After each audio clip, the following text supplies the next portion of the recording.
मनमोहना मुरलीधरा नंदनंदना राधा माधवा।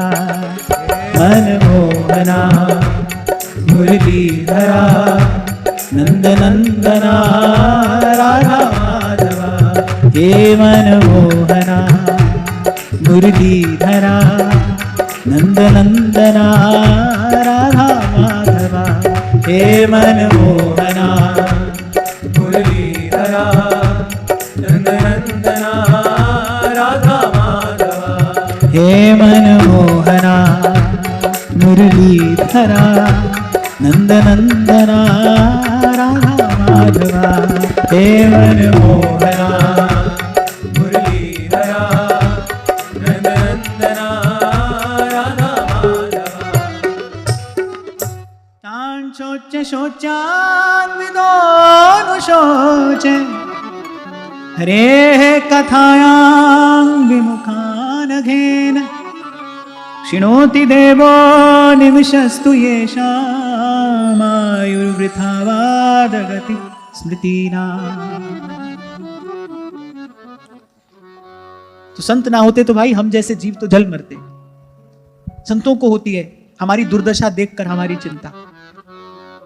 तो हम जैसे जीवों की दशा का विचार करके श्री विदुर जी ने पूछा मैत्रेय मुनि से कि महात्मन, उन लोगों के लिए मुझे बड़ा दुख, बड़ा खेद होता है, पूर्व के अत्यंत पाप के कारण, जो कभी भगवान के सन्मुख नहीं होते, जिनके कर्ण रंध्रों में कभी कभी भगवत लीला के, भगवत कथा के शब्द नहीं पड़ते, जिनकी जिह्वा पर कभी भगवान का नाम नहीं आता। काल भगवान उनके इस अमूल्य जीवन को बस काट रहे हैं और उनको इस बात की तनिक भी सुध नहीं है। और एक बड़ी सुंदर बात यहां कही कि आयुर्वृथा वाद गति स्मृति नाम। बोले मन से वो निरंतर व्यर्थ का चिंतन करते हैं, वचन से व्यर्थ वाद विवाद करते हैं और कर्म से व्यर्थ की चेष्टा करते हैं। बोले उनका जीवन इसी में जा रहा है। मनसा व्यर्थ के चिंतन में जा रहा है, वाचा व्यर्थ के वाद विवाद में जा रहा है और कर्मणा व्यर्थ की चेष्टा में जा रहा है। आप सोचो, आप किसी भी मूल्यहीन असार वस्तु को प्राप्त करने के लिए जो भी प्रयास प्रयत्न आप कर रहे हो वो सब निष्फल व्यर्थ ही तो है। अब कोई सुबह से लेकर पानी को मथने के लिए बैठ जाए, शाम तक मथता रहे, थक जाए, श्रमित हो जाए और शाम को भगवान से ये शिकायत करे कितना परिश्रम हमने किया, तुमने हमें कुछ दिया ही नहीं। पानी मथने बैठे थे, सुबह भी पानी शाम को भी पानी। अब बताओ क्या उसकी शिकायत ठीक है? ना। उस मूढ़ ने, उस अज्ञानी ने परिश्रम तो किया पर अनुचित स्थान पर किया, अनुचित रीति से किया। उसके पास उसको न सही दिशा का ज्ञान था और न सही विधि का। खाली परिश्रम तो भाई गधा भी करता है, पर सही स्थान पर उचित रीति से किया गया जो परिश्रम है वो फलदायी होता है। तो महात्मा विदुर ने कहा, बोले कुछ ऐसे भी तो अभागे जीव हैं जो मन से दिन रात व्यर्थ के चिंतन में ही लगे रहते हैं, वाणी से व्यर्थ के वाद विवाद में ही लगे रहते हैं। उनकी एक एक चेष्टा बिल्कुल व्यर्थ के लिए, असार वस्तु को प्राप्त करने के लिए वो चेष्टा करते हैं। बोले उनकी दशा का विचार करके बड़ा दुख होता है, बड़ा खेद होता है। अरे आप कृपा करिए, हम दीनों पर कृपा करिए, आप कृपा करने वाले हैं। अगर ये सार स्वरूप हरि की कथाएं छांट छांट कर हमको सुनाइए, ऐसा विदुर जी ने मैत्रेय मुनि से कहा। बोले छांट छांट कर भगवान की कथा सुनाइए माने अब कोई असार बात सुनने की मेरी इच्छा नहीं है। पहले ही कहा भाई, अनेक अनेक चर्चाएं मैं सुन चुका, लौकिक पारलौकिक, बोले सबसे मेरा मन ऊब गया है। अब तो छांट छांट कर सार की बात आप हमको दीजिए। सब ओर से थक कर हार कर आपकी शरण में आए हैं। भगवान ने आपको मेरा गुरु बनाकर मेरे जीवन में भेजा है। आप सदगुरु स्वरूप हैं। भगवान ने आज्ञा दी है कि आपसे आकर मैं ये दिव्य ज्ञान ग्रहण करूं। सो अब आप मुझ पर कृपा करिए और मुझे उस सार वस्तु का दान करिए। इतना सब सुनने के बाद इतनी बात तो भाई आपकी मेरी समझ में आ जानी चाहिए कि सार वस्तु है क्या। पहली बात तो ये समझ में आ जाए कि सार वस्तु क्या है। फिर दूसरी बात ये देखा जाए, अब हमारी जो चेष्टा है, हम जो भी चेष्टा, जो भी चिंतन, जो भी प्रयास कर रहे हैं, वो सार वस्तु को प्राप्त करने के लिए कर रहे हैं कि असार वस्तु को प्राप्त करने के लिए। अब सार वस्तु क्या है? एक ही है। असार बहुत सारी हैं, उनकी तो गणना कोई कर नहीं सकता। असार वस्तुएं बहुत हैं, सार वस्तु केवल एक है। क्या है?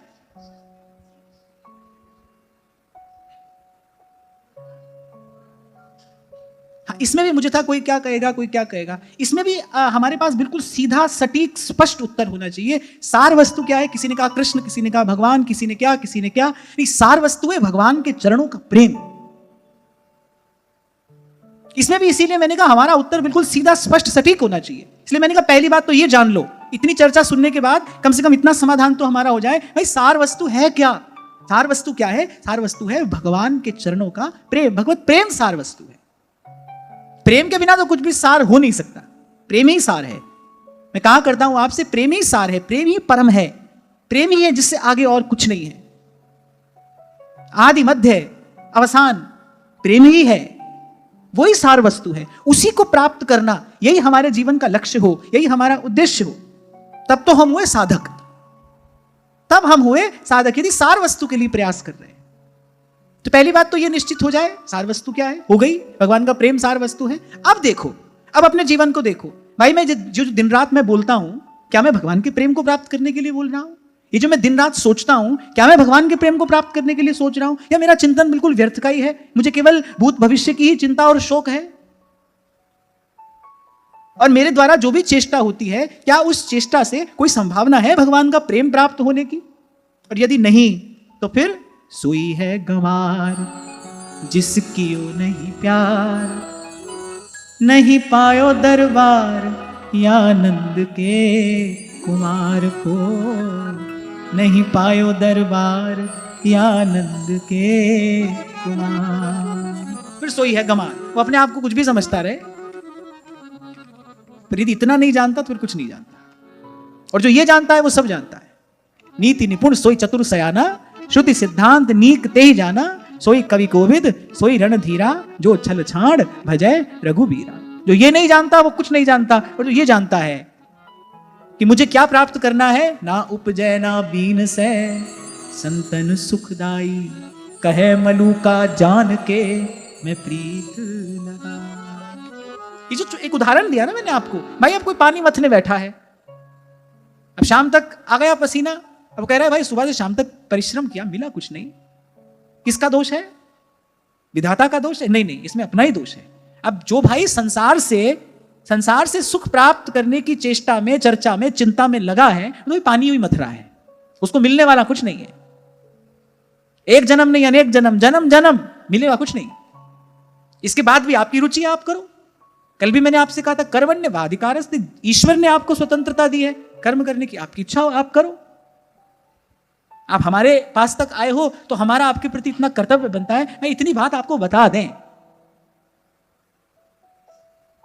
इसलिए कल एक छोटा सा भाव मैंने आपको निवेदन किया था कि वो शब्द मुझे बड़ा प्रिय है कि भगवान अवधवासियों से कहते हैं, कह अनारंभ अनिकेत अमानी। और मैं समझता हूं कि इतना आप और मैं प्रयास करें तो कर सकते हैं। और मुझे लगता है कि आप साधक हो, अभी 2 दिन पहले मैंने आपसे कहा सावधानी ही साधना है, तो इतनी सावधानी तो एक साधक को रखनी चाहिए कि भाई अब कोई नया बखेड़ा खड़ा नहीं करें, नया संकल्प मन ना करने पाए, नया नवीन संकल्प ना हो, और कम से कम स्वार्थपरक संकल्प तो बिल्कुल ना हो, जिसमें केवल अपने सुख की इच्छा हो, जिसमें केवल अपने ही सुख की चिंता हो। ऐसा स्वार्थपरक संकल्प तो बिल्कुल ना हो। प्रयास पूर्वक भी अपने घर के मंदिर को स्वच्छ रखते हो कि नहीं रखते? और वहां भगवान ने अर्जुन से कहा गीता जी में, हृदय से अर्जुन तिष्ठति, जो भगवान का वास्तविक मंदिर है उसको स्वच्छ रखना भी तो हमारा कर्तव्य है ना भाई। मन मंदिर भी तो स्वच्छ रखें। स्वार्थपरक कोई भी संकल्प ये मन मंदिर को दूषित करने वाला है। मन मंदिर का भी मार्जन तो हमको नित्य करना चाहिए ना। जहां भाव रूप प्रभु विराजमान रहेंगे, क्योंकि मन ही मिलावे राम से और मन ही करे फजीत, जन्म जन्म का साथी कौन है? अब जब तक भगवान नहीं मिले, जब तक मन प्रभु से नहीं मिल जाता, तब तक जीव का जन्म जन्म का साथी मन ही तो है। मन साथ आया है, साथ जाएगा, जब तक प्रभु से नहीं मिल जाते। भाई इस मन की थोड़ी संभाल तो करनी चाहिए, और उस स्थिति में तो और अधिक संभाल करनी चाहिए जब मन के पास बुद्धि ना हो। बालक समझदार हो, बुद्धिमान हो तो मां फिर निश्चिंत हो जाती है। बालक भोला हो, बालक को व्यवहार की बहुत अधिक सूझबूझ ना हो, फिर तो भाई मां दिन रात उसकी संभाल करती है। मन के पास तो बुद्धि है नहीं, तो ऐसी स्थिति में तो भाई मन की और संभाल करनी चाहिए। और बस इतनी ही संभाल पर्याप्त है, कोई नया संकल्प हम ना करें। सब बातों को समेट कर एक आध शब्द कोई मिल जाए ना तो समझने में सरलता होती है। जैसे मैंने कहा भाई सार वस्तु क्या है, अब इतनी बात में भी आप लोगों ने अनेक अनेक उत्तर दिए। किसी ने कहा कृष्ण है, किसी ने कहा गुरु है, किसी ने कहा भगवान है। नहीं, सार वस्तु भगवान का प्रेम है। पहले इतनी बात स्पष्ट हो जाए। जैसे मैंने आपसे कहा पाप क्या है, अपने आप को देह समझना पाप है। भूल क्या है, संसार से सुख की आशा लगाना भूल है। तो ऐसे सबसे पहले ये सिद्धांत हमको समझ में आ जाए, स्पष्ट हो जाए। तो मुझे लगता है भाई इतना तो करो, इतना तो करो कि कोई नया संकल्प मत करो, स्वार्थपरक तो बिल्कुल मत करो। और यदि मन में उठे, क्योंकि मन पर अभी हमारा नियंत्रण नहीं है, यदि फिर भी मन में कोई स्वार्थपरक संकल्प उठे तो जाओ भगवान की शरण में। श्री डोंगरे जी महाराज जी बात कहा करते थे, बोले किसी समय यदि मन न आए हाथ में और मन की चंचलता बहुत अधिक बढ़ जाए, बोले ऐसी स्थिति में गुरु निकट हो तो गुरु की शरण में जाओ, संत की शरण में जाओ, ये तो भगवान की शरण में जाओ। भगवान की शरण में जाओ अर्थात भगवान के नाम का आश्रय लो, भगवान से प्रार्थना करो, भगवान की स्तुति करो। आप देखो अभी अभी आज ये प्रसंग आगे आएगा कि जब कोई समाधान नहीं मिलता देवताओं को भी क्या करते हैं, जहां है वहीं पर खड़े रहकर भगवान की स्तुति करते हैं, उन परम देव को प्रसन्न करने का प्रयास करते हैं, गुण गाते हैं भगवान का, भगवान के नाम का कीर्तन करते हैं, भगवान का गुण गाते हैं, भगवान की स्तुति करते हैं। होता क्या है, कहीं ना कहीं वो प्रकाश की किरण फूट पड़ती है, मार्ग दिखाई पड़ने लगता है।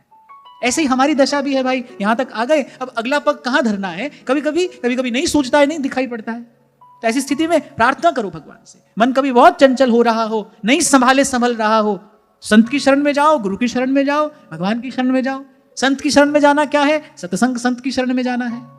गुरु की शरण में जाना क्या है, गुरु से जो नाम मिला है उस नाम को जपना, ये गुरु की शरण में जाना है, गुरु की शरण में रहना है। भगवान की शरण में जाना क्या है, भगवान के नाम का कीर्तन, भगवान की स्तुति, भगवान से प्रार्थना, ये भगवान की शरण में जाना है। मैं प्रत्यक्ष रूप से कहीं किसी मंदिर या तीर्थ में जाने की बात नहीं कर रहा हूं, जहां आप हो भगवान वहीं पर विराजमान है। ऐसा प्रसंग भी आया एक बार, देवताओं ने कहा ब्रह्मा जी से चलिए, चलकर भगवान की स्तुति करते हैं। ब्रह्मा जी ने कहा चलें कहां, भगवान कहां नहीं है, जहां है यहीं पर खड़े होकर भगवान की स्तुति करो, भगवान यहीं पर उत्तर देंगे। दौड़ धूप छोड़ो सखी, संत कहते हैं अरे सब बाहर की दौड़ धूप छोड़ो, अंतर के पट खोल रे तो है पिया मिलेंगे, अंतर के पट खोल। तो इसीलिए भले आपको मैंने थोड़ा डांट डपट कर कहा, पर बात तो मैंने अच्छी ही कही ना कि भाई संत मिले सार की बात पूछो, संत मिले उनसे सार की बात जानने का प्रयास करो। विदुर जी ने यही कहा महामुनि मैत्री से, हम सार की बात सुनाइए, मेरी कथाएं तो अनेक अनेक हैं, आप हमको छांट छांट कर पवित्र कीर्ति, भगवान की कीर्ति सुनाइए, भगवान की लीला सुनाइए, सार वस्तु का आप हमको दान करिए। और मुझे लगता है गुरु मिल गए, संत मिल गए, उसके बाद भी व्यर्थ के चिंतन में हमारा मन उलझा है, फिर जो वस्तु भगवान ने कृपा करके हमको दी, हमने उसका क्या लाभ लिया। ध्यान रखना, अभी आपसे मैंने कहा सार की वस्तु एक है और असार अनित्य वस्तुओं की गिनती नहीं है, वो अनेक अनेक हैं। ऐसे सार की बात बड़ी थोड़ी है, असार की बातों का कोई अंत नहीं है, आज तक नहीं आया, आगे कैसे आ जाएगा। और फिर वैसे भी अंधेरा अंधेरा करते, अंधेरे को गाली देते, हाथ में लाठी डंडा लेकर अंधेरे से लड़ते तो अंधेरा दूर नहीं होता, नहीं होता, उसके लिए तो दीपक जलाना पड़ता है। और जो हम कह सुन रहे हैं, मैंने प्रथम दिन आपसे कहा था, मैं कोई कहानी नहीं सुना रहा हूं आपको कि किसी काल में यह घटना घटी। यह घटना घटी क्यों घटी, आपको और मुझे यह घटना क्या कह रही है, और अगर आपको और मुझे कुछ कह नहीं रही है, आपके मेरे कोई काम की बात इसमें नहीं है, फिर हम इसमें समय दे क्यों रहे हैं। नहीं, यह घटना आपको मुझे कुछ कह रही है। जिस वक्ता ने भगवान की कथा सुनाई उसकी विनम्रता क्या है, वो ये कह रहा है भाई मैंने गुरुजनों से जो सुना है वो मैं आपको सुना रहा हूं, ये मेरे अपने मन की कोई बात नहीं है, जो मैंने पूर्वाचार्यों से सुना है, जो गुरुजनों से सुना है वही मैं आपको सुना रहा हूं। पूछने वाला क्या पूछ रहा है, पूछने वाले की चतुराई क्या है, पूछने वाला कितना विवेकी है। कह रहे भाई कथाएं तो अनेक अनेक हैं, आप हमको सार की बात बताइए। श्री सुखदेव जी महाराज आए, महाराज परीक्षित ने यही बात कही, बड़ा थोड़ा सा समय बचा है हमारे पास, आप हमको सार तत्व का उपदेश करिए कि म्रियमाण को करना क्या चाहिए, जो मरने वाला है वो क्या करे, जिसके पास बड़ा थोड़ा सा समय बचा हो उसके लिए क्या साधन है। और म्रियमाण तो भाई आप मैं हम सब हैं,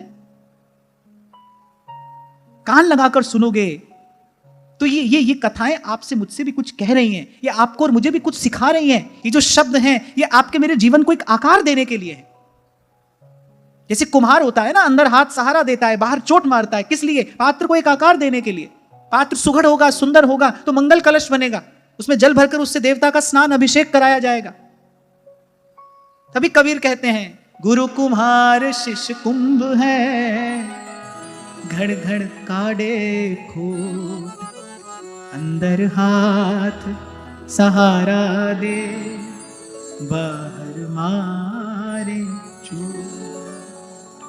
कुम्हार आकार देता है। ये जो शब्द हैं इसमें कुछ हमको अच्छे लगेंगे, कुछ हमको कठिन लगेंगे, कुछ हमको अरुचिकर लगेंगे। ये जो बात यहां से कही जाएगी ना, कुछ हमको अच्छी लगेगी, कुछ हमको कठिन लगेगी, कुछ हमको अरुचिकर लगेगी। जो अच्छी लगे वो भीतर से हाथ का सहारा है, और जो कठिन और अरुचिकर लगे वो बाहर से चोट है। लेकिन ये सब किया किस लिए जा रहा है? जीवन को एक आकार देने के लिए, हमको पात्र बनाने के लिए ये सब किया जा रहा है, कि हम पात्र बने और भगवान की कृपा ठहरे। उस दिन में मैंने आपसे कहा, भगवान को कहीं से आना थोड़ी है भाई, भगवान को मिलना थोड़ी है, भगवान तो नित्य प्राप्त है, हमें पात्र बनना है। ये सारी प्रक्रिया स्वयं को पात्र बनाने के लिए है। इसलिए मैंने कहा, कुछ अच्छा लगेगा, कुछ कठिन लगेगा, कुछ अरुचिकर लगेगा, पर सबको यथावत स्वीकार करना पड़ेगा। अरे हमारे यहां पहले जो भोजन भी परोसा जाता था ना, उसमें षट रस होते थे। मीठा भी होता है, मीठा भी होगा, नमकीन भी होगा, उसमें कुछ कड़वा भी होगा, उसमें कुछ कसैला भी होगा, तभी भोजन को पूर्ण भोजन माना जाता है। उसमें सब रस होंगे, तभी भोजन में सब गुण होंगे। इसलिए जो यहां भी कहा जा रहा है, इन शब्दों में भी कुछ मीठे होंगे, मधुर होंगे, कुछ थोड़े कठोर भी होंगे। जो अनुशासनात्मक शब्द हैं वो कठोर होंगे।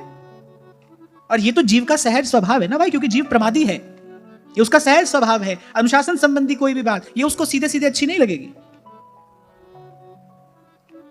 पर भाई हम मनुष्य हैं, भगवान ने हमको योग्यता दी है। हम केवल सरल के लिए नहीं बने, हम कठिन के लिए भी बने। हम केवल सरल के लिए नहीं बने हैं, हम कठिन के लिए भी बने हैं। पशु के पास ऐसी योग्यता नहीं है कि रसोई में भोजन बना कर पा सके। जो मिलता है बेचारा वही पाता है, प्रकृति जो देती है वो पाता है। लेकिन हमें प्रकृति जो देती है, हमें उससे वस्तु सिद्ध करनी आती है। मनुष्य के पास ये योग्यता है, प्रकृति ने हमें जो दिया है, हम उससे कुछ सिद्ध कर सकते हैं। ऐसे ही हम कठिन के लिए भी बने, हम सरल के लिए भी बने। और मुझे तो लगता है कि सरल को कठिन कर ले, यही मनुष्य की क्षमता है, जो दुर्गम को सुगम कर ले, जो किसी भी प्रकार से नहीं पाया जाता। आप देखो मनुष्य का जीवन उसको भी प्राप्त करा देता है। मोक्ष द्वारम अपावृतम, कहां संत इस शरीर की महिमा गा रहे हैं? साधन धाम मोक्ष कर द्वारा, पाए न जिहि परलोक संवारा, पाई न जिहि परलोक संवारा।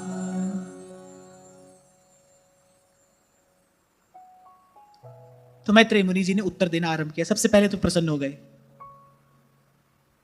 देखो कितना सुंदर प्रश्न आपने हमसे पूछा। आपका प्रश्न भगवान से संबंधित है, आपका प्रश्न भगवान की कथा से संबंधित है। इसलिए आपको मैंने अभी निवेदन किया, श्रीमद् भागवत में जितने वक्ता और श्रोता आप देखेंगे, आप दर्शन करेंगे, वक्ता की अपनी विनम्रता है, श्रोता बड़ा विवेकी है, वक्ता बड़ा विनम्र है। वक्ता कह रहा नहीं भाई मैं अपनी बात नहीं कह रहा हूं, ये सब प्रसाद है, गुरुजनों का प्रसाद है। और श्रोता बड़े विवेक से पूछ रहा है, बड़े विवेक से पूछ रहा है, नहीं भाई हमको सार बात बताइए। तो मैत्रेय मुनि बड़े प्रसन्न हो गए, बोले देखो, मैत्रेय मुनि ने विदुर जी से कहा कि विदुर जी आप सच में संत हैं। क्यों? क्योंकि आपका कल्याण तो हो चुका है, हम जानते हैं। जिसकी चिंता भगवान करते हो उसके कल्याण में क्या संदेह है। अपने धाम को जाने से पूर्व श्री कृष्ण मुझे आज्ञा देकर गए थे कि मैं आपको यह दिव्य ज्ञान प्रदान करूं। उस समय मैंने भगवान के हृदय में आपके लिए जो करुणा और स्नेह देखा, मैं उसे देखकर धन्य हो गया। आप धन्य हैं विदुर जी कि श्री कृष्ण आपकी इतनी चिंता करते हैं। तो आपका कल्याण तो हो गया है। आपने ये पूछा किस लिए? आपने ये इसीलिए पूछा ताकि इस उत्तर के माध्यम से जन जन का कल्याण हो सके। आपका प्रश्न बड़ा सुंदर है। सबसे पहले तो हम आपके प्रश्न का आदर करते हैं, आपके प्रश्न को प्रणाम करते हैं। और फिर मैत्रेय मुनि ने कहा कि आपने जो पूछा, क्या पूछा विदुर जी ने? विदुर जी ने सबसे पहले सृष्टि संबंधी कुछ बात पूछी और फिर कहा कि किस प्रकार भगवान लीला करते हैं, कब कब भगवान ने अवतार ग्रहण किया, कैसी कैसी भगवान ने लीला की। विदुर जी ने कहा भाई अब कहीं और जाना नहीं है, कुछ और सुनना नहीं है। अब तो ये जो जन्म जीवन है ये बस भगवान की लीला कथा को समर्पित है। हम चैन से बैठे हैं आपके चरणों में और आप बड़े प्रेम से, बड़े भाव से, बड़े विस्तार से हमको भगवान की कथा सुनाइए। यहां विदुर जी की रुचि का दर्शन हो रहा है। कथा मीठी लगे, कथा प्यारी लगे, उसके लिए आवश्यक है कि कथा में पहले रुचि हो। हमारी रुचि हो। और एक और बात मैं आपको बड़ी विनम्रता पूर्वक कहूं, बड़े दीर्घ काल के साधन के बाद ये रुचि प्राप्त होती है, इच्छा। हाँ, कोई मिले हमको, कोई ऐसो रे भेटे संत, कोई मिले हमको ऐसा। आप एकांत में बैठना, जाना अपने भीतर, देखना, विचारना, क्या हमको कभी वस्तुतः ऐसी इच्छा हुई?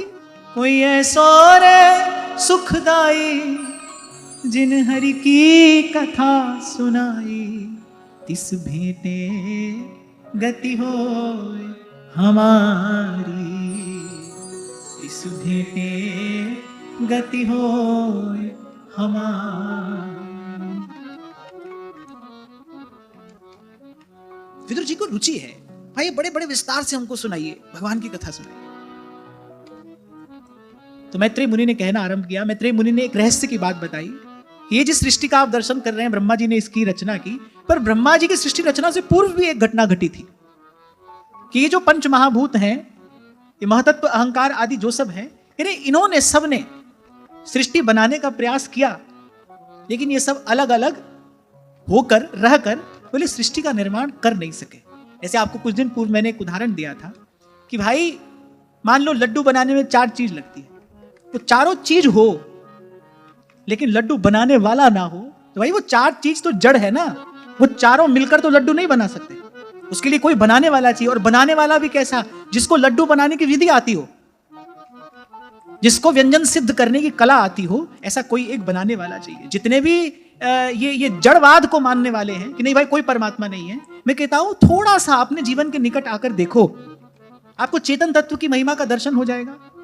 एक हवाई जहाज 500 लोगों को बैठाकर यहां से वहां ले जाता है। नहीं, हवाई जहाज नहीं ले जाता है, लेकर तो कोई मनुष्य ही जाता है। हवाई जहाज स्वयं चलकर तो जाता नहीं है। उसको बनाने वाला भी कोई है, उसको चलाने वाला भी कोई है, वो बिगड़ जाए तो उसको सुधारने वाला भी कोई है। जड़ वस्तु कितनी भी उत्कृष्ट क्यों ना हो, पर भाई उसके मूल में तो चेतन ही है ना, उसके मूल में तो कोई चेतन है, कोई करने वाला है, कोई रचने वाला है, कोई संभालने वाला है। आप हैं, मैं हैं, हम सब हैं, ये सृष्टि है, इसके मूल में कोई है भाई। श्रीमद् भागवत में आद्योपांत सब जिज्ञासाओं का समाधान है, इसमें सब प्रश्नों का उत्तर है। तो मैत्रेय मुनि ने कहा बड़ी अद्भुत घटना घटी। पृथ्वी, जल, अग्नि, वायु, आकाश, महतत्व, अहंकार, बोले जितने भी सब भूत आदि गण हैं जो भगवान के अंश हैं, बोले इन सब ने अलग अलग रहकर सृष्टि का निर्माण करने का प्रयास किया, लेकिन सृष्टि बनी नहीं। तब समझ में आई, बोले हम कितने भी समर्थ क्यों ना हो जाएं, पर काम तो राम की कृपा से ही होगा, काम तो भगवान की कृपा से ही होता है। यहां सबसे पहला संदेश इस श्रीमद् भागवत की कथा के आरंभ में यही है कि कोई कितना भी समर्थ क्यों ना हो जाए भाई, पर आदि में भी, मध्य में भी और विश्राम में भी है तो भगवान। भगवान की शक्ति है, भगवान की कृपा है। सबसे पहला जो दर्शन यहां श्रीमद् भागवत की कथा के आरंभ में हो रहा है, भाई कितना भी समर्थ कोई क्यों ना हो, लेकिन भगवान की कृपा के बिना कार्य सिद्ध नहीं हो सकता। कार्य सिद्धि के लिए तो भगवान की कृपा चाहिए, भगवान की अनुकूलता चाहिए, भगवान की स्वीकृति चाहिए। तो पृथ्वी, जल, अग्नि, वायु, आकाश, ये सब पंच महाभूत लगे हैं कि भाई हो जाए सृष्टि का निर्माण, लेकिन सृष्टि बनी नहीं। क्यों? क्योंकि बनाने वाला कोई नहीं है। जो बनाने वाला है वो दूर बैठा लीला देख रहा है। तो ऐसे ही हम भी जब अपनी सामर्थ्य पर कुछ करने का प्रयास करते हैं ना, तो वो दूर बैठे देखते रहते हैं। लेकिन मैंने कहा पहला सिद्धांत यहां पर प्रतिष्ठित हो रहा है कि भाई कार्य तो कियो।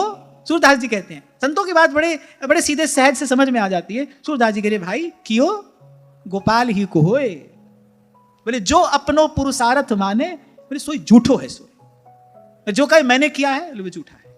इसीलिए गुरु साहब अपनी वाणी में सबसे पहला शब्द क्या कहते हैं? यानी कर्ता। पहले कहा एक ओंकार सत्य नाम, उसका नाम सच है, और फिर कहा कर्ता। भाई करने वाला वही है, एक उसकी कृपा के बिना नहीं होता। सब कुछ भी हो पर उसकी कृपा ना हो तो बोले कार्य नहीं होता है। और मैं कहता हूं कुछ ना हो, भगवान की इच्छा हो तो कियो गोपाल ही को होए। इसीलिए भी थोड़ी देर पहले मैंने आपसे कहा ये एक श्लोक कुछ कह रहा है। एक तो इसका अभिधार्थ है, श्लोक का एक श्लोकार्थ है, एक उसका भावार्थ है, एक उसका गूढ़ार्थ है। एक तो श्लोक का अर्थ है, सीधा अर्थ है, एक उसका भावार्थ है, एक उसका गूढ़ार्थ है। तो यहां ये गूढ़ार्थ प्रकट हो रहा है कि पृथ्वी है, जल है, अग्नि है, वायु है, आकाश है, सब है, लेकिन संसार नहीं है। क्यों? क्योंकि बनाने वाला नहीं है। ये सब देख विचार कर संतों ने कहा भाई सब हो पर कियो गोपाल ही को हुए। इसलिए कोई भूल से अपने आप को कर्ता न समझे, अपने आप को कर्ता न माने। ब्रह्मा जी ने यही प्रार्थना तो भगवान से की, प्रभु सृष्टि की रचना तो मैं करूं आपकी कृपा से, आपकी आज्ञा से, पर कहीं मैं अपने आप को सृष्टि को बनाने वाला ना मान बैठूं। सृष्टि को बनाते हुए मैं कहीं अपने आप को बनाने वाला ना मान बैठूं। आपकी कृपा रहे और मुझे इस बात का सदा स्मरण रहे, करने वाले आप हैं। आप सोचो इतनी सी बात हमारे जीवन में आ जाए तो आप देखो कितने अनर्थ हमारे जीवन से दूर हो जाए। अपने आप को कर्ता मानकर ही तो हम जग जंजाल में फंसते हैं। हमने तुम्हारे लिए किया, तुमने हमारे लिए क्या किया? अरे भाई ना हमने किया, और जब हमने किया नहीं तो फिर हमको आशा क्यों है? आप देखो सारी बात यहीं पर समाधान हो जाए। हम इतनी सी बात मान लें, स्वीकार कर लें, भाई करने वाले ने किया है। संत इसी भाव को अपने जीवन में उतार लेता है और दिन रात मौज में रहता है, आनंद में रहता है। तभी तो ये पंक्तियां मुझे इतनी प्यारी है, मैं बार बार गाता हूं। देत लेत है आप ही पलटू पलटू सो। बड़े प्रसिद्ध महापुरुष थे ये पलटू साहब, अयोध्या के पास के रहने वाले। बड़ी प्रसिद्धि, बड़ा यश। जैसे काशी में कबीर कबीर होता था, ऐसे यहां लोग पलटू पलटू कहते थे। और ये अपनी कुटिया में बैठे बैठे हंसते थे। बोले देखो कोई दे रहा है, कोई ले रहा है। देत लेत है आप ही पलटू पलटू सोर। फिर कह रहे भाई पलटू पलटू सोर, अब क्या करें? पलटू पलटू सोर राम की ऐसी इच्छा, कौड़ी घर में नहीं आप मैं मांगू भिक्षा। बोले देखो हमारे घर में फूटी कौड़ी नहीं है, और कोई कहता है कि आपके आशीर्वाद से मेरा भंडार भर गया। तो क्या करे? राम की ऐसी इच्छा, कौड़ी घर में नहीं आप मैं मांगू भिक्षा। अदना के सिर छत्र पैज की करे बढ़ाई। क्या करूं, मेरे साहेब का स्वभाव ऐसा है। अरे अदना के सिर छत्र, जहां की कृपा पंगुगिरी लंघाए और रंक चले सिर छत्र धराई। अदना के सिर छत्र पैज की करे बढ़ाई। राई पर्वत करे करे पर्वत की राई। मैं आपको बताया था ना, ये बात एक महात्मा ने कही थी। किसी ने पूछा, बोले ठाकुर जी दिन भर करते क्या है? बोले यही करते हैं। राई पर्वत करे करे पर्वत की राई। लीला अगम अपार सकल घट अंतर जामी। खाए खिलाए आप देत हमको बदनामी। मुँह से भया न होएगा साहिब करता मुँह। देत लेत है आप ही पलटू पलटू। अब बताओ ये आपकी मेरी कहानी है कि नहीं? हम बार बार संसार से निराश क्यों होते हैं? क्योंकि हमको आशा है। आशा क्यों है? हमको लगता है भाई हमने किया, हमको नहीं मिला। बताओ ऐसा है कि नहीं? ऐसा है ना। संसार से निराश होने का कारण क्या है? संसार से आशा। संसार से आशा क्यों है? तो हमको लगता है भाई हमने किया, हमको नहीं किया। माता पिता वृद्ध हो गए, बालक चला गया, माता पिता को बड़ी निराशा हुई क्योंकि बालक से सेवा की आशा थी। क्यों आशा थी? भाई हमने पैदा किया, हमने पाला पोसा, हमने बड़ा किया, हमको कुछ नहीं मिला। हाँ ठीक है, व्यवहारिक दृष्टि से देखो तो सब ठीक है, पर मैंने कहा एक व्यवहारिक सत्य है, एक पारमार्थिक सत्य है। पारमार्थिक सत्य की दृष्टि से देखो तो भाई नहीं किया ही किसी और ने, करने वाला कोई और है। इसी को तो कहते हैं त्वदीयं वस्तु गोविंद तुभ्यमेव समर्पय। करते चलिए, लेकिन भगवान को निवेदन करते चलिए। अपनी गांठ में रखो मत। अपनी गांठ में तो एक बस हरि नाम का हीरा रहे, बस उसको बांधो, बाकी कुछ अपने पास मत रखिए। कभी कभी कोई कहने वाला काम की बात कह देता है सीधे सरल शब्दों में। वो कहता है कि सफर का मजा लेना है तो फिर सामान कम रखिए। फिर आपके पास सामान कम हो, आपकी गठरी बड़ी भारी ना हो। यदि सफर का मजा लेना है तो सामान कम रखिए। अब है तो भाई हम भी एक सफर पर ना, हम भी तो एक सफर पर है, हम भी तो एक यात्रा पर है। आपको लगता हो कि भाई नहीं हमारा तो ये रहन बसेरा है, तो बड़ी भूल है। वस्तुतः तो हम यात्रा पर हैं। अगर सफर का मजा लेना है फिर सामान कम रखिए। अच्छा, इस बात से थोड़ा लाभ मैंने अपने व्यवहारिक जीवन में भी लिया। एक समय था जब मुझे बहुत यात्रा करनी पड़ती थी, तब मैंने जिस दिन ये बात पढ़ी, मैंने कहा भाई आज के बाद कहीं भी जाएंगे पर एक से अधिक बैग अपने पास में नहीं होना चाहिए, एक ही होना चाहिए। जो सामान ठूसना हो उसी में ठूस लो। एक इधर से पकड़ो, एक इधर से, एक किसी को पकड़ाओ, तो ये तो बड़ा मन बिखरता है। तो मैंने कहा भाई ये अच्छी बात है, इस बात से कुछ सीखना चाहिए। सफर का मजा लेना है फिर सामान कम रखिए, और जिंदगी का मजा लेना है फिर अरमान कम रखिए। अरमान माने आशा। फिर जीवन का सुख लेना है, आशा एक राम जी से दूजी आशा छोड़ दे। कितनी बार निराश हुए और कब तक होगे भाई? अभी तक थके नहीं? कितनी बार निराश हुए, हताश हुए, थके नहीं अब तक? अरे अब तो छोड़ो। इसे कहते हैं सत्य की शरण में आना, क्योंकि सत्य क्या है? कर्ता एक है। यहां श्रीमद् भागवत में सबसे पहले इसी सिद्धांत की प्रतिष्ठा हो रही है, इसी का दर्शन कराया जा रहा है। सब हैं, कुछ कर नहीं सके, क्यों? क्योंकि भगवान नहीं है, क्योंकि कर्ता वही है। और महाराज वाणी में एक बड़ी सुंदर बात कहते हैं जो ब्रह्मांड है सोई पिंड है, जो खोजे सो पावे। जो ब्रह्मांड है सोई पिंड है, जो बाहर हो रहा है वही भीतर भी हो रहा है, जो खोजे सो पावे। ये जो घटना कहीं घटी, कि कहीं हमारे जीवन में भी तो घट रही है। खोजोगे तो बूझोगे। जिन खोजा तिन पाइया गहरे पानी पैठ। खोजोगे तो बूझोगे। कबीर बड़ी सुंदर बात कहते हैं, अरे ऐसे तो जो जीवन का सत्य है, सिद्ध समाद अंत नहीं पाया, लाग रहे सरनाई, ठाडा ब्रह्मा निगम उचारे, अलख न लख्या जा। फिर समाधान क्या है? तत् तेल नाम किया बाती, दीपक दे उजियारा, ज्योत लाए जगदीश जगाया, बूझे बूझन हारा, जी गोपाल तेरा हारता, जी दयाल तेरा हारता। तो खोजोगे तो बूझोगे।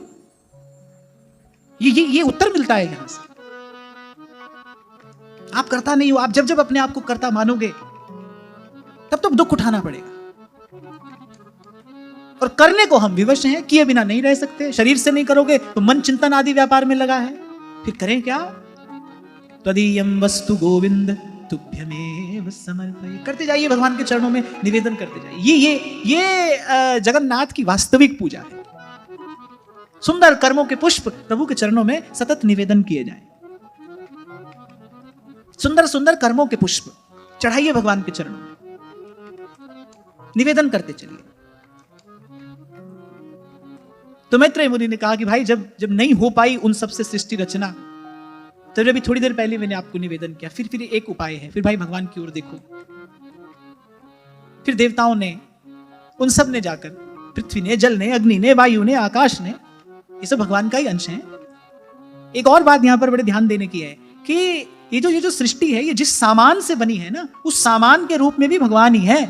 पवन गुरु पाणी पिता माता तरत महत, पवन गुरु पाणी पिता माता तरत महत। सत्य के अंजन से नेत्रों को आंजने के बाद ये दिव्य दृश्य दिखाई पड़ता है।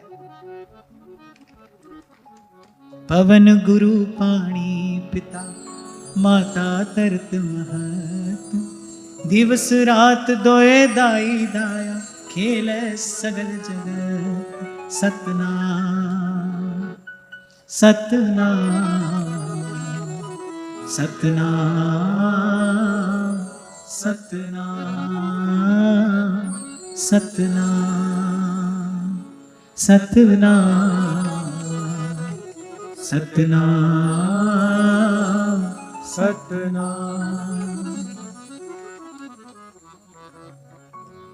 मैं फिर दोहरा रहा हूं, सत्य के अंजन से नेत्रों को आंजने के बाद ये दिव्य दृश्य दिखाई पड़ता है। और जो थोड़ी देर पहले मैंने आपसे कहा ना कि अनन्य कौन है? वो नहीं जो दूसरा देख नहीं रहा, वो जिसको दूसरा दिखाई नहीं पड़ता, इसके लिए अब कोई दूसरा है नहीं। मीरा जी की इस पंक्ति में दोनों बातें हैं।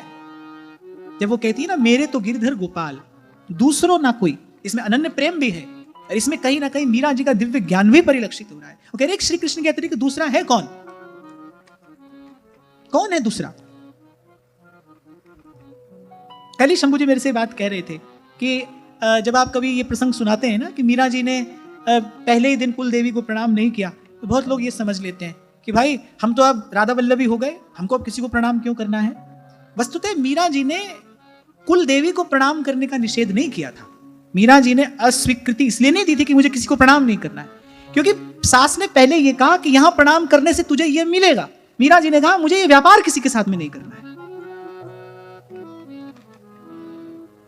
अरे भक्त का हृदय तो कैसा है, सीय राम मैं सब जग जानी, करऊं प्रणाम जोरी जुग पानी, करऊं प्रणाम जोरी जुग पानी। जो अपने हाथ में आए हुए विष के प्याले में गिरधर गोपाल देख रही है, वो क्यों किसी देवी देवता का अनादर करने लगी? नहीं, यहाँ किसी देवी देवता का अनादर नहीं है, यहाँ वस्तुतः सकामता का अनादर है। व्यास जी लिखते हैं अपनी वाणी में, मरे में जिन मेरे गणेश पुजायो। व्यास जी कोई गणेश जी का अनादर नहीं करने, वो जो उन लोगों की जो सकामता है, व्यास जी उसकी निंदा करें। सकामता की निंदा है, इस वृत्ति की निंदा है। ये वृत्ति निंदनीय है, ये त्याज्य है। अरे संसार मिला उससे भी व्यापार करते रहे, भगवान मिले उनसे भी व्यापार करोगे, संत गुरुजन मिले उनसे भी व्यापार करोगे, तो कहीं तो आकर हमारी उन्नति हो, कहीं तो आकर हमारी गति हो। यही बात तो विदुर जी ने कही मैत्रेय मुनि से कि मुझे जीव की बड़ी चिंता है, कैसे इनकी गति होगी। बोले जन्म जन्म से आयुर्वृथावाद गति स्मृति नाम, जन्म जन्म से उसी व्यर्थ के चिंतन में, उसी व्यर्थ की चेष्टा में, उसी व्यर्थ के वाद विवाद में जीव लगा है। बार बार वही करता है, पिसे पिसाए को पीसता है।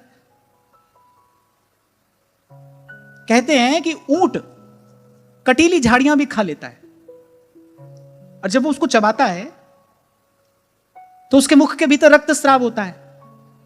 ऊंट को लगता है कि ये रस मुझे मिल रहा है, उसका स्वयं का रक्त ही है, लेकिन उसको लगता है कि ये बड़ा सुंदर रस मुझे मिल रहा है। यही जीव की दशा है। उसको लगता है मैंने सुख भोगा। नहीं, किसी ने सुख नहीं भोगा, विषय भोग जाता है मनुष्य को। यहां कहा, फिर उसकी आयु नष्ट हो जाती है, उसका अमूल्य जीवन उसके हाथ से चला जाता है। अंत में उसके हाथ क्या आता है? केवल उन्हीं विषयों की बढ़ी हुई तृष्णा। जो सुख भोगे उन्हीं की तृष्णा बढ़ी, उन्हीं की लालसा बढ़ी, उन्हीं की वासना बढ़ी। इसलिए व्यास जी कहते हैं कृष्ण शरण गए तृष्णा जयी है। कृष्ण शरण गए तृष्णा जयी। यही बात आपसे कह रहा हूं भाई कि जब यहां थे तब भी यही कर रहे थे, अब संत गुरुजन मिले वहां तो ये नहीं करेंगे ना, वहां तो इससे मुक्त होने का प्रयास करेंगे। तभी तो महाप्रभु जी ने सुधारी देवी का अलम विषय वार्ताया नरक कोटि विभत्सया। अरे वो कह रहे हैं कि जब मैं श्रुतियों की कथा को व्यर्थ का परिश्रम बता रहा हूं और तुम यहां विषय की वार्ता लेकर आए हो। वृथा श्रुति कथाश्रमो बत विभेमि कैवल्यतः। केवल एक ही शब्द तो महाप्रभु जी ने कहा, अलम विषय वार्ताया, बस ये बात ना की जाए। एक छोटा सा संकेत महाप्रभु जी ने स्फुटवाणी में कर दिया, परधन परतीय बंचू। अब समझने वाला भाई इसमें समझ ले, इसमें क्या क्या कह दिया गया है। वक्ता कितना भी चतुर क्यों ना हो, इन श्रोता के मन में खटपटी चल रही है, तो कहां से उसको ज्ञान हो जाएगा भाई? कहां से हो जाएगा? आप और मैं दोनों जब तक एक धरातल पर नहीं आएंगे तब तक आपके और मेरे मिलने को संग नहीं कह सकते। आप और मैं इसे सत्संग कहते हैं, लेकिन जब तक आप और मैं एक धरातल पर नहीं आएंगे तब तक आपका और मेरा संग नहीं हुआ। मैं आया आकर चला गया, आप आए आकर चले गए। इसलिए 2 दिन पहले मैंने आपसे कहा था यहां आने से पहले थोड़ी तैयारी चाहिए, थोड़ा झाड़ फूक कर आओ अपने मन मंदिर को कि भाई क्या मालूम आज भाव रूप प्रभु हमारे हृदय में विराजमान हो जाए। कोई तो दिन ऐसा आएगा ना भाई, कोई तो दिन ऐसा आएगा जिस दिन इस शब्द का प्रकाश हमारे अंतर में हो जाएगा। वो कोई दिन होगा, अब कौन सा होगा ये नहीं कहा जा सकता। शबरी जी नित्य मार्ग बुहार रही है, नित्य फल ले आती है, भाई कोई दिन तो राम आएंगे। पंथ निहारती है, डगर बुहारती है, भाई किसी दिन तो राम आएंगे, किसी दिन तो प्रतीक्षा पूर्ण होगी। और हम तो भाई हितोपासक हैं, इस उपासना में तो प्रतीक्षा ही पुरुषार्थ है, हमको प्रतीक्षा ही करनी है।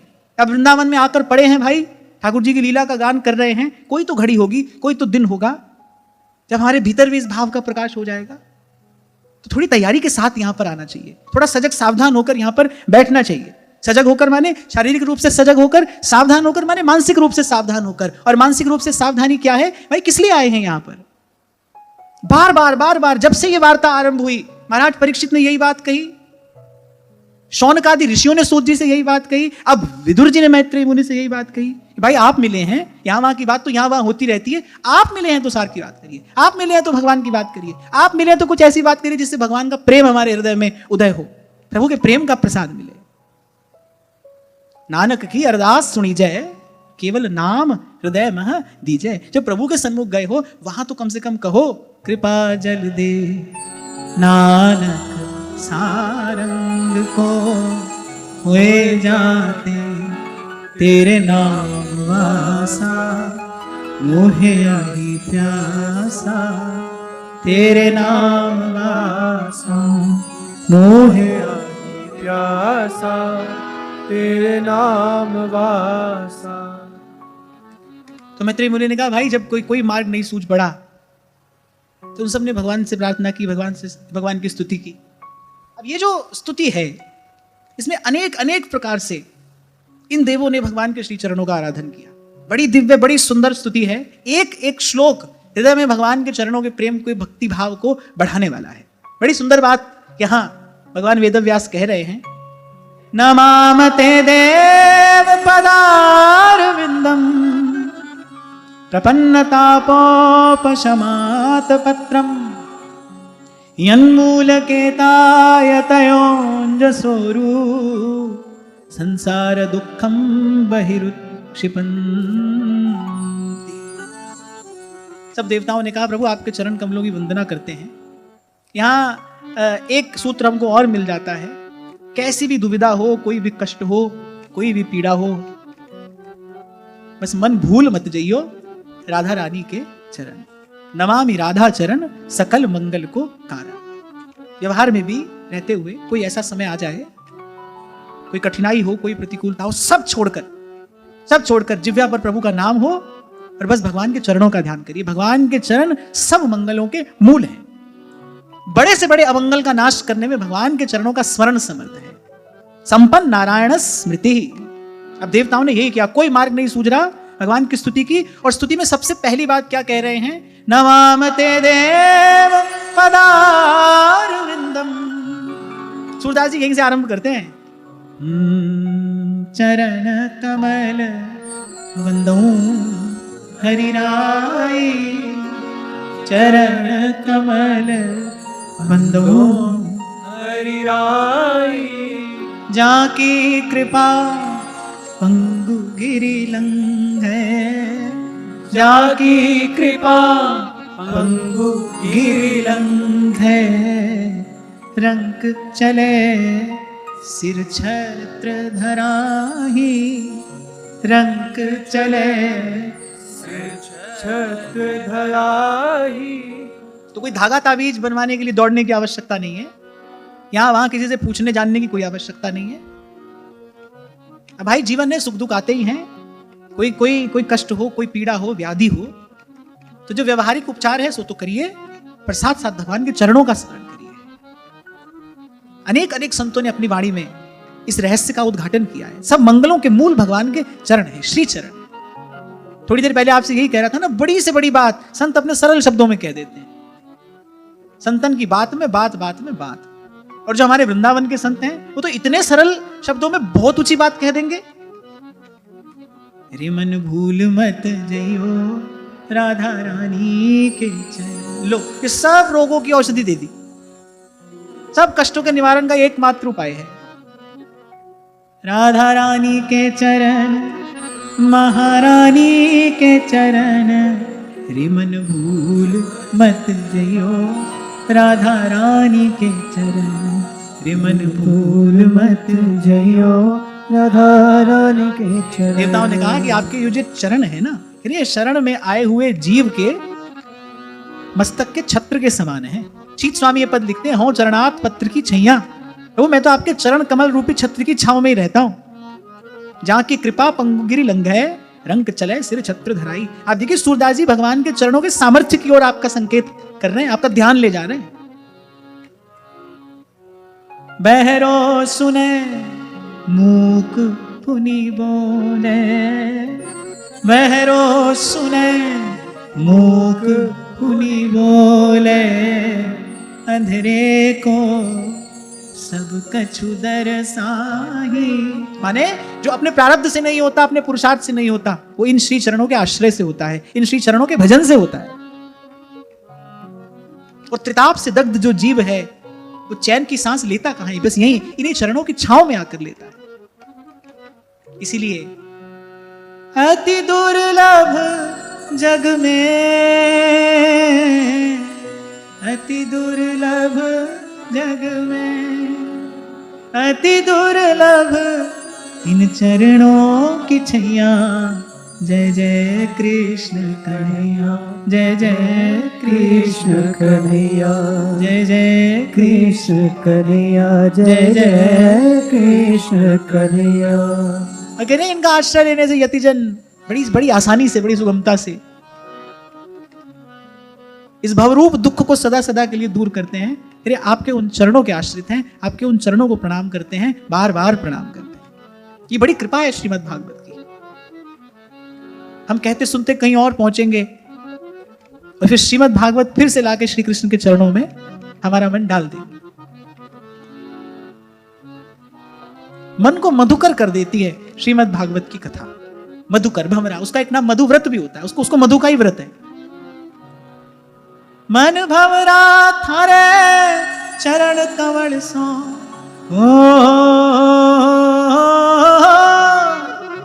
मन भंवरा थारे चरण कमल सो, आलिपटायो जी नाथ थारी शरणी आयो।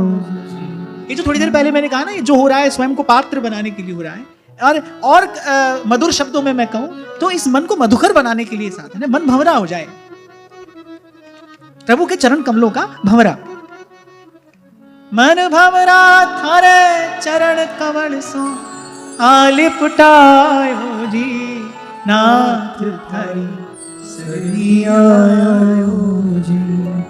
ये इतना जो बिखरा हुआ मन है उसको वो सिमटे, उसके लिए पहले उसको एक स्थान, एक लक्ष्य देना पड़ेगा ना, कोई आधार देना पड़ेगा, अधिष्ठान देना पड़ेगा।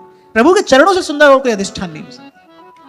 कभी पहले भी मैंने आपको कहा था, रूप ध्यान यदि करना है तो हमको आरंभ श्री चरणों के ही ध्यान से करना है। ये संतों भक्तों का अनुभव भी है और हमारे आचार्य का तो हार्द है। जाग्रत स्वप्न सुषुप्तिषु स्फुरतु में राधा पदाब्जच्छटा। प्रियालाल की लीला का गान करते करते भी महाप्रभु बार बार यही तो कहते हैं, द्वंद्वेशी वृषभानु नंदिनी सदा वंदे तव श्री पदम। हे स्वामिनी, मैं बार बार आपके श्री चरणों का ही ध्यान करती हूँ, उन्हीं को अपने हृदय कमल पर विराजमान करती हूँ और अत्यंत सुख की स्थिति में भी एक क्षण के लिए मैं इनको नहीं भूलती। दुख तो वहां है नहीं ना, अरे अत्यंत सुख की स्थिति में भी फिर मैं इनको नहीं भूलती। चरण सूरदास स्वामी करुणामय, सूरदास स्वामी करुणामय, बार बार वंदो तिहि पाई, चरण कमल वंदो हरियाई। अभी तो मन मक्खी के जैसा है ना, मिठाई मिली तो मिठाई पे बैठा, मिठाई मिली तो मिठाई पे बैठा, विष्ठा देखी तो वहां जाकर बैठा। अभी तो मक्खी के जैसा मन है। मन को भंवरा बनाना है, मधुकर। उसका एक नाम है मधुव्रत, उसको मधु ग्रहण करने का ही व्रत है। जैसे तपस्वी तपस्या करता है, एक पैर पर खड़ा है, सर्दी गर्मी आंधी तूफान कुछ भी है पर वो अपना आसन नहीं छोड़ रहा है, कठिन तपस्या कर रहा है। ऐसे मन एक आसन साध ले भाई, कुछ भी हो जाए मन भगवान के चरणों से नहीं उठेगा। ये शरीर कहीं पड़ा रहे जाकर, पर छवि कंज चरण तिहारे बसो। आहा, ध्रुवदास जी कह रहे देहु यही ध्रुव को ध्रुवताई। ध्रुव माने अटल अखंड भी होता है, ध्रुव का अर्थ अटल है, अखंड। ध्रुवदास जी कह रहे हैं इस ध्रुव का नाम सफल करिए, मेरा जो नाम है वो सफल हो, मुझे यही ध्रुवता प्रदान करिए, मैं भी अटल हो जाऊं, अखंड हो जाऊं। कहां? अरे आपके चरणों में मेरी स्थिति अटल हो जाए, अखंड हो जाए। जो सुख दुख लगी रहे देह सो, मिट जाई अरुलोक बढ़ाए, संगत साध वृंदावन कानन, तुम गुण गानन नाज बिहार। छवि कंज चरण तिहारे बसो उर, देहु यह ध्रुव को ध्रुवता। एक छोटा सा उदाहरण देकर वाणी को विराम देता हूं। व्यक्ति जब साइकिल चलाना सीखता है तो साइकिल के दोनों तरफ वो छोटे छोटे पहिए लगे रहते हैं ना। जब मैंने सीखी थी तब मैं अपनी बात बता रहा हूं, इसलिए भाई गिर नहीं जाए, चोट नहीं लगे। हालांकि फिर भी व्यक्ति चोट खाकर ही सीखता है, बिना गिरे पड़े कोई नहीं सीखता, चोट खाकर ही सीखता है, पर फिर भी अपनी ओर से बचाव करता है भाई कि नहीं गिरे। फिर एक समय ऐसा आता है, इतना अभ्यास हो जाता है, दोनों हाथ छोड़कर व्यक्ति साइकिल चलाता है बढ़िया। तभी संत ने कहा, बोले लाला किए तो सब हो जाए। अभ्यास से सिद्धि होती है। अरे अभ्यास से जड़ व्यक्ति में चेतनता का संचार हो जाता है।